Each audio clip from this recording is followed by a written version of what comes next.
Everyone, मैं हूं सिमरन जैन और आप देख रहे हैं बी टाउन की बिल्ली, जहां पर आज मैं बात करने वाली हूं ट्विटर्स 2 की सबसे बड़ी कंट्रोवर्सी को लेकर, जिस पर आजकल काफी ज्यादा सोशल मीडिया पर चर्चा हो रही है। और अब अभिषेक मल्हान ने उस पर क्या कुछ बोला है। जी हाँ, आपको मैं बता दूं कि अभिषेक मल्हान यानी कि फुकरा इंसान ने हाल ही में अपने यूट्यूब चैनल पर एक रिएक्शन वीडियो बनाई और उसमें उन्होंने ट्विटर्स 2 की इस कंट्रोवर्सी के बारे में भी बात की कि क्या पारुल गुलाटी ने शो के दौरान कोई चीटिंग की थी या फिर नहीं की थी। तो मैं आपको बता दूं कि अभिषेक मल्हान का पहले तो ये कहना है कि ये बहुत ही बड़ा बिट्रेल हुआ है अगर ऐसा कुछ हुआ है तो। दूसरा, उनका ये पॉइंट था कि पहले जब उन्होंने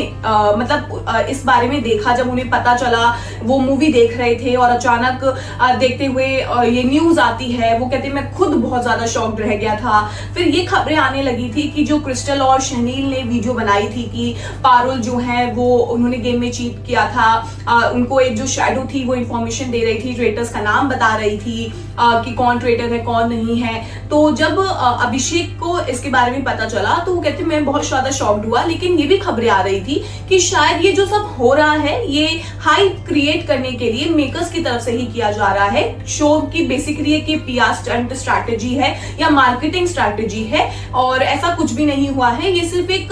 पीआर स्टंट है। जिसके बाद अभिषेक ने कहा कि मैंने खुद कंफर्म किया सबसे कि क्या ये कोई मार्केटिंग स्ट्रैटेजी है या पीआर स्टंट है। जिसके बाद अभिषेक ने बोला कि ऐसा कुछ भी नहीं है, ये ऐसा सच में हुआ था। और फिर अभिषेक ने एक और बम फोड़ा। उन्होंने बताया कि जब वो शो के अंदर थे तो देखिए हर कंटेस्टेंट जो थे, जैसे 21 कंटेस्टेंट शो में पार्टिसिपेट किया था, ठीक है, तो हर 21 कंटेस्टेंट को एक एक क्रू मेंबर जो है पर्सनली इंडिविजुअली एक अलॉट किया गया था, जिसको शैडो बुलाया जाता था, जो उनके खाने पीने का या किसी को कुछ चीज चाहिए होती थी तो उसका ख्याल रखता था। लेकिन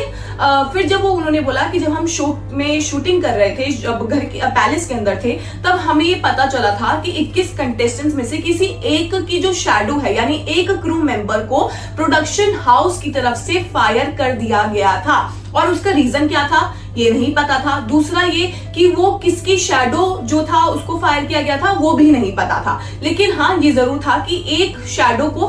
जो है निकाल दिया गया था प्रोडक्शन हाउस के थ्रू। तो कहीं ना कहीं उन्होंने कहा कि अब सब लोग यही बोल रहे हैं कि वो जो शैडो थी जिसको निकाला गया था वो पारुल गुलाटी की ही शैडो थी, जो इंफॉर्मेशन दे रही थी पारुल को गेम के बारे में, और उन्होंने ही पारुल को बताए थे कि कौन ट्रेटर है और कौन नहीं है। तो ये अभिषेक मल्हान का इस पर स्टैंड है। बाकी और अब मैं बात करूं कि शो का विनर कौन हो सकता है, तो देखिए मुझे क्रिस्टल डिसूजा जो है वो शो की विनर बनती हुई दिख रही है, क्योंकि जो भी एपिसोड्स आए हैं 3rd वीक के उसमें जिस तरीके से ट्रेटर शहनील भी पकड़ी गई हैं, रिदा रिक्रूट तो हो गई है, लेकिन जिस तरीके से उनका बिहेवियर है वो इतनी डरी डरी घूम रही है, सहमी सहमी घूम रही है, जल्दी पकड़ी जाएंगी और मुझे लगता है वो भी ट्रेटर जो है बनकर शो से बाहर निकल जाएंगी। और जो क्रिस्टल है उनका एक काम जो है नेचर दिख रहा है, उनकी एक्टिंग स्किल्स जो है वो उनको बहुत ज्यादा काम आ रही है इस गेम में। वो पकड़ी भी अगर जा रही हैं तो वो बहुत ही अपने आप को अच्छे से डिफेंड कर रही है, जबकि जब कुल्लू पे शक गया तो कुल्लू अपने आप को डिफेंड नहीं कर पाया, हरमन पे जब शक गया हरमन अपने आप को डिफेंड नहीं कर पाया, अब शहनील पर शक गया तो शहनील अपने आप को डिफेंड नहीं कर पाई, तो इसलिए वो तीनों चले गए और जो क्रिस्टल थी वो बच गई है। और मुझे लगता है कि वो आखिरी वीक में तो अब चली गई है और वो ही शो की विनर बनेगी। और शुरुआती रिपोर्ट्स में भी वैसे क्रिस्टल का नाम आ रहा था, लेकिन मैं बिलीव नहीं कर रही थी उस टाइम, क्योंकि मुझे था कि पहले गेम देख लेते हैं कैसे चल रहा है। लेकिन जिस तरीके से जो स्ट्रॉन्ग कंटेस्टेंट्स हैं जैसे अभिषेक, मुनव्वर,